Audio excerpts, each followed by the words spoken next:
مسلمانوں پر قرآن مجید کے حقوق کیا ہیں؟ یہ صرف اشارہ کروں گا اس لیے کہ اس پر میرا کتابچہ موجود ہے، اور اس کتابچے کو اللہ تعالیٰ نے بہت قبول عام عطا فرمایا۔ اس کا انگریزی ترجمہ کیا ایک صاحب نے، از خود کیا، خود ہی ٹائپ کیا، خود ہی چھپوایا۔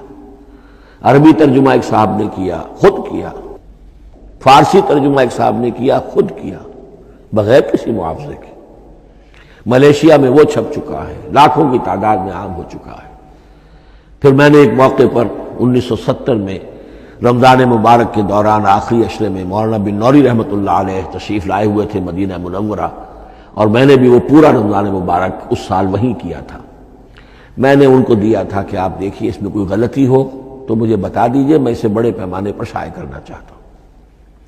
انہوں نے حالت اعتکاف میں مسجد نبوی میں پڑھا ہے، صرف ایک جگہ ایک جملے میں انہوں نے اصلاح تجویز کی، وہ میں نے کر دی۔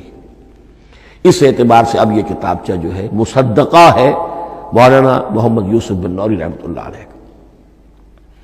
اس میں اللہ تعالیٰ نے جو بات مجھ سے کہلوا دی تھی، تقریباً 30 سال پہلے کی بات ہے، ہر مسلمان پر قرآن مجید کے 5 حقوق حسب استعداد و توفیق عائد ہوتے ہیں۔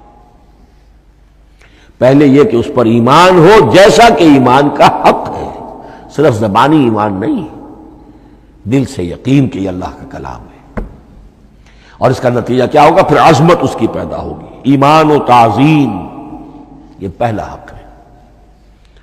تلاوت و ترتیل، اس کو پڑھے جیسے کہ پڑھنے کا حق ہے، پھر سمجھے جیسے کہ سمجھنے کا حق ہے، تذکر و تدبر، پھر عمل کرے، انفرادی طور پر بھی اجتماعی طور پر بھی۔ انفرادی طور پر جو آپ کی زندگی کے معاملات ہیں وہ آپ قرآن کے مطابق طے کریں، قومی سطح پر حکومت و ریاست اور قانون اور سیاست، اس کے سارے تقاضے قرآن کے مطابق پورے ہوں۔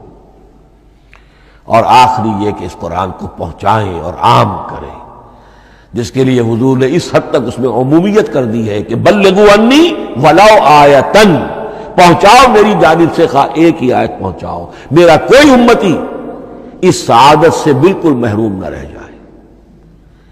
اول تو خیرکم من تعلم القرآن وعلمہ، تم میں سے بہترین لوگ وہ ہیں جو اسی کے لیے اپنے آپ کو وقف کر دیں، قرآن پڑھیں اور پڑھائیں، سیکھیں اور سکھائیں، سمجھیں اور سمجھائیں۔